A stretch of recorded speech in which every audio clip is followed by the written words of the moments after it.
এতিয়া বনভোজৰ বতৰ আৰু এই বনভোজৰ বতৰত শীত নমাৰ লগে লগে অসমৰ বিভিন্ন ঠাইৰ পৰা বিভিন্ন পৰ্যটনস্থলী বা বনভোজস্থলীৰ ৰাইজে ভিৰ কৰা পৰিলক্ষিত হৈছে আৰু এই মুহূৰ্তত মই উপস্থিত আছোঁ বঙাইগাঁও জিলাৰ বামুণগাঁও পাহাৰত আৰু এই এটা প্ৰচুৰ সম্ভাৱনা আছিল যে পৰ্যটনস্থলী হোৱাৰ এটা প্ৰচুৰ সম্ভাৱনা থকা সত্ত্বেও ইয়াতে বনভোজকাৰী দল ক্ৰমান্বয়ে হ্ৰাস পাহাৰ পৰিলক্ষিত হৈছে আৰু এই সমগ্ৰ দৃশ্য মই মোৰ ভিডিঅ' জাৰ্নেলিষ্টক দেখুৱাবলৈ অনুৰোধ জনালোঁ যিহেতু এতিয়া বনভোজৰ বতৰ কিছুমান বনভোজকাৰী দল এই মুহূৰ্তত উপস্থিত হৈছে বামুণগাঁও পাহাৰত যিটো বনভোজস্থলী আৰু এই বনভোজস্থলী এটা অনুপম প্ৰাকৃতিক পৰিৱেশিত এটা পৰিৱেশ আছে এই বামুণগাঁও পাহাৰত যথেষ্ট সুন্দৰ পৰিৱেশ অনুপম প্ৰাকৃতিক পৰিৱেশ আৰু ইয়াতে পঞ্চায়তে কিছুমান আজি কেইবছৰ মানে ঘৰ বনায়ো থৈছিল কিন্তু সেই ঘৰসমূহ যি আহি দৰ্শনাৰ্থী ইয়াতে ৰেষ্ট ল'ব পাৰিব বা জিৰণি ল'ব পাৰিব কিন্তু সেই অঞ্চলসমূহ সেই ঘৰসমূহ এতিয়া অৱৰোধ হৈ পৰিছে আৰু ইয়াৰ এটা পৰিত্যক্ত অৱস্থালৈ পৰিণত হৈছে আৰু যিহেতু এই অঞ্চলটোত এই বঙাইগাঁও জিলাৰ অভয়পুৰীত এই বামুণগাঁও পাহাৰ এটা উল্লেখযোগ্য স্থান ইয়াতে বিভিন্ন প্ৰজাতিৰ বান্দৰ হোক বা অন্যান্য বন্যপ্ৰাণীৰ এটা বাসস্থান আৰু এটা অনুপম প্ৰাকৃতিক সৌন্দৰ্য আছে শাৰী গছৰ শাৰীয়ে আপোনালোক ইয়াতে আপ্লুত কৰি কৰিব পাৰে আৰু ইয়াৰ কাৰণে বাহিৰৰ যি বা বহিজিলা বা অন্যান্য অঞ্চলৰ পৰা যি দৰ্শনাৰ্থী বা বনভোজকাৰী দলৰ ইয়াতে সমাগম হোৱাৰ যথেষ্ট সম্ভাৱনা আছিল যদিও এই সম্ভাৱনা এতিয়া কিন্তু মৰহি যোৱাৰ পৰিলক্ষিত হৈছে কাৰণ কিয় এই বনভোজস্থলীত এতিয়া ক্ৰমান্বয়ে বনভোজকাৰী দলৰ সমাগম কম হৈ আহিছে আৰু কিয় কম হৈছে প্ৰচুৰ সম্ভাৱনা থকা সত্ত্বেও যে বনভোজকাৰী দল ইয়াতে অহাটো কমি গৈছে আচলতে ইয়াতে যিটো ব্যৱস্থাপনা খোৱা পানী বা অন্যান্য যি সুবিধা লাগে বনভোজকাৰী দলৰ বা দৰ্শনাৰ্থীৰ এই সুবিধাৰ আচলতে অভাৱ আছে আৰু যিহেতু এই বৰিগাঁও পঞ্চায়তৰ অন্তৰ্গত এই অঞ্চল বৰিগাঁও পঞ্চায়তে যিমানখিনি পাৰে তেওঁলোকে কাজ কৰিছে আজিও তেওঁলোকে চাফাই কাৰ্য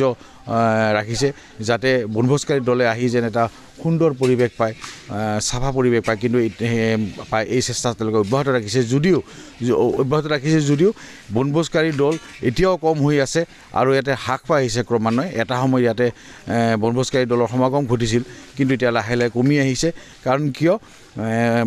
ইয়াৰ যিটো পৰিৱেশ যিটো ব্যৱস্থা এই ব্যৱস্থাৰ আচলতে অলপ অভাৱ আছে যে বনভোজকাৰী দল আহি ইয়াতে যে এটা সুবিধাজনক পৰিস্থিতি বা পৰিৱেশ পাব তাৰ এটা অভাৱ আছে আৰু প্ৰচুৰ সম্ভাৱনা থকা সত্ত্বেও এই অঞ্চলৰ যিহেতু বনভোজকাৰী দল ক্ৰমান্বয়ে হ্ৰাস পাই আহিছে আৰু মোৰ লগত এই মুহূৰ্তত এই পঞ্চায়তৰ সভাপতি আৰু এই পঞ্চায়তৰ অগ্ৰণী মহিলা এগৰাকী উপস্থিত আছে মই তেওঁৰ পৰা জানিব খুজিম যে কিয় এনেকুৱা ধৰণৰ পৰিস্থিতিৰ সৃষ্টি হৈছে হয় কওকচোন হয় নমস্কাৰ জনাইছোঁ আপোনালোকক আৰু আমি বৰিগাঁও গাঁও পঞ্চায়তৰ আজি সকলো ৰাইজে সৰ্বসম্মতিক্ৰমে সিদ্ধান্ত এটা লৈ পেলাই আমি ভাবিলোঁ যে যিহেতু আহে আমাৰ প্ৰকৃতিৰ বুকুত সকলো এটা দিন পাৰ কৰিব খোজে উপস্থিত হৈ পাহাৰৰ যি লেতেৰা জাবৰ জোঁথৰ আছে আমি সকলো পৰিষ্কাৰ কৰিম আৰু লগতে আমাৰ ইয়াতে ৰাভা সম্প্ৰদায় এখন গাঁও আছে আৰু তেওঁলোকৰ জংঘলৰ ৰজা আমাৰ বাবা মহাদেৱৰ মন্দিৰ ভাগো আছে লগতে মা ভগৱতীৰ মন্দিৰ আছে আমি মন্দিৰ ভাগৰো অলপ ব্যৱস্থা কৰিম বুলি ভাবিছোঁ লগতে সকলো ৰাইজৰ সহায় সহযোগিতা বিচাৰিছোঁ সম্ভাৱনা বহুত আছিল কিন্তু আমাৰ তেনেকুৱা আমি এতিয়ালৈকে সম্ভাৱনা মই হাতৰ পৰশ পোৱা নাই কাৰণে সেইকাৰণে সজীৱ হৈ উঠা নাই গতিকে সকলোৱে সহায় কৰিবলৈ আহ্বান জনাইছোঁ লগতে আমাৰ বিভাগীয় কৰ্তৃপক্ষই আছে আৰু আমাৰ এতিয়া পৰ্যটন বিভাগৰ পৰা বিভিন্ন সা সুবিধা দিছে যদি বামুণগাঁও এই পৰ্যটনস্থলী ভাগ আমাৰ ভালকৈ কৰা হয় তেন্তে আমাৰ বঙাইগাঁও জিলা বুলি কিয় গোটেই নামনি অসমৰ ভিতৰতে এখন ভাল পৰ্যটনস্থলীলৈ পৰিৱৰ্তন হ'ব বুলি আশা ৰাখিছোঁ হয় আপুনি ঠিকে কৈছে যে সুবিধা মানে ইয়াতে যথেষ্ট কম প্ৰচুৰ সম্ভাৱনা আছে এই স্থলীত এই বামুণগাঁও বনভোজস্থলীত প্ৰচুৰ সম্ভাৱনা আছে বিভিন্ন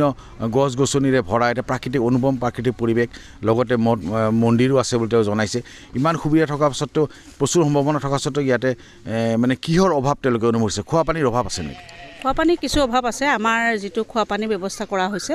সেইটো এতিয়া উন্নত মানদণ্ডৰ হ'ব বুলি আশ্বাস দিছে আমাৰ বিভাগৰ ফালৰ পৰা জনস্বাস্থ্য কাৰ্যকে যদি আগতেও তেওঁলোকে কৰি দিছিল কিন্তু এইটো এতিয়া পাৰ্মানেণ্টলি কৰাৰ কাৰণে তেওঁলোকে ব্যৱস্থা লৈ আছে আমি আবেদনো জনাইছিলোঁ আৰু বামুণ গাঁওখন এনেও আমি প্লাষ্টিক মুক্ত পঞ্চায়ত হিচাপে আমি আগৰ পৰা কাম কৰি আছোঁ যে প্লাষ্টিকটো আমি বৰ্জন কৰি আছোঁ আৰু পৰাপক্ষত আমি অনুৰোধ কৰিম যিসকলো পৰ্যটনথলীত আহে তেওঁলোকেও যাতে প্লাষ্টিকটো বৰ্জন কৰে। আমাৰ বৰ্তমান সোণালী বান্দৰ ইয়াত যথেষ্ট পৰিমাণে দেখা যায় আৰু বিশেষকৈ আমি বনভোজ খাবলৈ অহা মানুহখিনিক এটাই অনুৰোধ জনাম, তেওঁলোকে উচ্চ স্বৰত যাতে গান নবজায় আৰু প্ৰকৃতিৰ প্ৰতি লক্ষ্য ৰাখি চাফ চিকুণতাৰে তেওঁলোকে যাতে আমাৰ গাঁওখনৰ সন্মান ৰক্ষা কৰি। চৰকাৰৰ যথাযথ সঁহাৰিৰ অভাৱ নেকি? চৰকাৰক আমি আবেদন পত্ৰ এতিয়া তেনেকুৱাকৈ জনোৱা হোৱা নাছিল। এইবাৰ ভাবিছোঁ আপোনালোকেও যিহেতু আহি ওলাল, আপোনালোকৰ জৰিয়তে হওক সকলো ৰাইজে লগ হৈ ভাবিছোঁ আমি এনেকুৱা এটা আশা পাম বুলি আমি ভাবিছোঁ আৰু মনতে। হয়, যিহেতু এই অঞ্চল এতিয়া সোণালী বান্দৰৰ বিচৰণ ভূমি হৈ পৰিছে, যথেষ্ট সুবিধা আছে পৰ্যটনস্থলী হোৱাৰ কাৰণে আৰু বনভোজস্থলী হোৱাৰ কাৰণে যথেষ্ট সুবিধা আছে, যথেষ্ট প্ৰকৃতিয়ে দান কৰি থৈ গৈছে। তথাপিতো চৰকাৰৰ যথাযথ সঁহাৰি তেওঁলোকে বিচাৰিছে আৰু এই চৰকাৰৰ যথাযথ সঁহাৰি কেতিয়া আহিব সেইটো এতিয়া লক্ষণীয় বিষয় হৈ পৰিছে।